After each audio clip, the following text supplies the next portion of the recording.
Hey everyone, Britta Albert here. If this is your first time here, I'm a spiritual transformational life coach. It's my goal for this channel to help you overcome the obstacles that are standing in the way of you living your best and most authentic life. In today's video, I want to talk about the choices that we're sometimes given at the end of our life.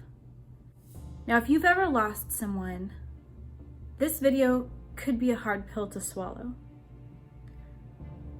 The concept that you could potentially have the opportunity to choose and choose to not return can be very hurtful when you think about what that means for you and what you're left with being here. Before we get into that, let me tell you of my personal experiences. 11.5 years ago, I gave birth to my daughter. I had gone into labor with her at 20 weeks. Now, for those who are not familiar with the gestation period of pregnancy, she would not have survived if I delivered at 20 weeks, or at least the odds would not have been in her favor.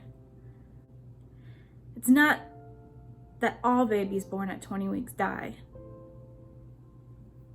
but it's not common that they survive either. So at the time, I was fortunate enough to actually work at the OBGYN that I went to. I was a scheduler. When you called on the phone to make an appointment with a doctor or a midwife, I was the person or one of the people that you spoke with. Being that I worked there is actually what saved Lacey's life and my life. One of the midwives on my lunch break offered to let me hear my daughter's heartbeat. And of course, I was so excited. I wanted to hear her heartbeat. Then she had an appointment. So she left me in the room and I had this thing strapped to my belly and I heard my daughter's heartbeat playing on a speaker, and for about 20 minutes or so, I just laid there listening to my daughter's heartbeat. Then she came back in the room and she looked at this chart, this graph that printed out with my daughter's heartbeat. And she realized that I was actually having contractions and in labor. I didn't even feel anything. It was so bizarre. The only thing I could feel was what I thought was my daughter moving around in my stomach. First, they put me on some pills to try to stop the contractions, and it didn't work.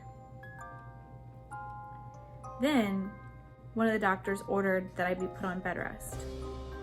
Now, my job, I sit down all day. So I didn't feel like it was worth staying home and not being able to go to work for, but I said, no, this is not working. You're still having contractions. You need to be on bed rest. So for the remainder of my pregnancy, I was on bed rest. I had to have a nurse come to my house and show me how to stab my own leg with a catheter and change the site every 3 days. That was fun. And what that catheter did was stop my contractions. So for roughly 15 weeks or so, I had this medicine that was being pumped into my body 24 hours a day, telling my body to stop contracting. Well, when it came time to finally deliver my daughter, my body would not contract to stop the bleeding. So what happens, again, if you're not familiar with this process, is once you deliver, your contractions actually don't stop. Sorry for you first-time moms. It doesn't usually last very long. But even after you finish delivering the baby, your body can still have contractions for up to usually like a day or two. And what it's doing is it's stopping your body from continuing to bleed or hemorrhage. Mine wasn't doing that. We'd spent so many months putting this medicine into my body, telling my body to stop contracting, that when it was time for my body to actually contract, it wouldn't. There was other things going on at the time, and we tried to do the cord blood banking and all of that, and they were trying to figure that out, and nobody was really paying attention to me. But they did have to rush my daughter off because she had fluid in her lungs. So Her dad went with her and followed the doctors and nurses to the NICU while they got the fluid out of her lungs, and she was also really jaundiced as well, because she was still very early. And I remember that the little hospital room I was in, it opened up. It went from just a tiny little room, the side, my right side, completely opened up, and it turned into this huge room, almost like a ballroom or gymnasium. And a man came from the end of the room and walked over to me. And I remember that he gave me the option to leave. And I understood that that meant that I didn't have to continue. My life could be over if I wanted to.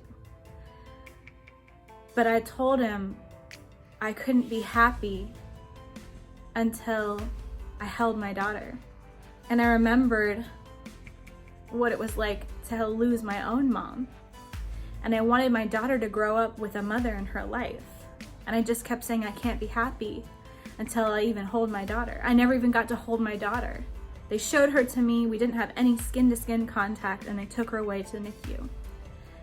I didn't even get to hold my daughter. I didn't even know if she was okay. I didn't want to go. And I don't remember anything after that. The next memory that I have must have been hours later. I was in a different hospital room and I was holding my daughter. And it was that feeling like when you're in a daze, like you're not daydreaming, but it's like you're about to fall asleep. You're totally relaxed. Your whole body is relaxed. And I was holding my daughter and she sneezed. And it kind of startled me back awake. And I had this grogginess come over me, just like when you wake up and you have the vague recollection of a dream and you're sitting there and you're trying to recall the dream back into your mind. I looked at the end of my bed and there was nothing there. And I remember there was a chair there. Where did the chair go? And I had more of a remembrance. There was somebody in the chair. I was having a conversation with somebody. And then more of a remembrance. I was talking to my mom. I must have had about a 20-minute conversation with my mom. And she was sitting in a chair at the end of my bed, looking at my daughter. And to this day, I still have no memory of what we talked about. But at that point, my mom had been dead for 2 years, roughly.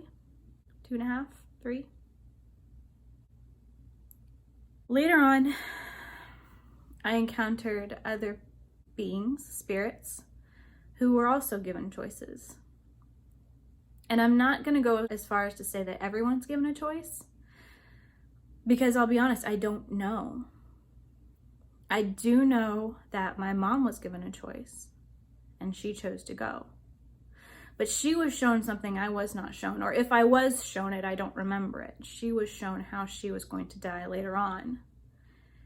And she could have gone in that car accident and the worst was already over with, or she could have come back and several years later died of breast cancer.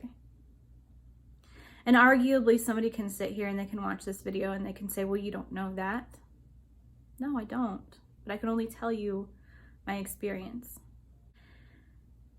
I have several conversations with people who've passed on who've told me they all had choices. I've had several conversations with people who are here now alive who've told me they had choices. That I can't deny. That's my truth.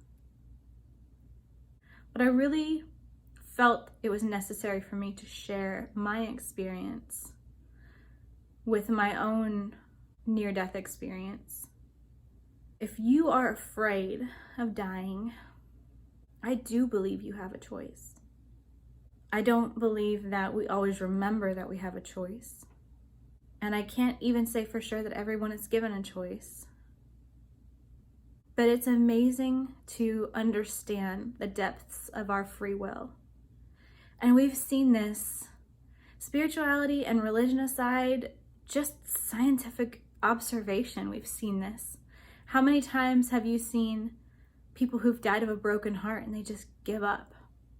Or people who have a fighting spirit and they continue on? It works on either side of the spectrum. Our free will is very powerful. So I don't want you to be afraid when you think about death. Either way, you're okay. Either at the end, you decide that it's okay, it's worth it. The worst is over, there's no pain, there's no fear, and you can continue on. Or you might be like me and decide, there's more I still want to experience in this life. If for nothing else, so my daughter grows up with a mother. I love you all so much. Down below in the comments, share if you've had a near-death experience, or if you know someone who has as well, or if you have questions. I'd love to hear them. Again, if this is your first time here, don't forget to hit the subscribe button and share this video with somebody that you think needs to hear this message. I'll see y'all next time.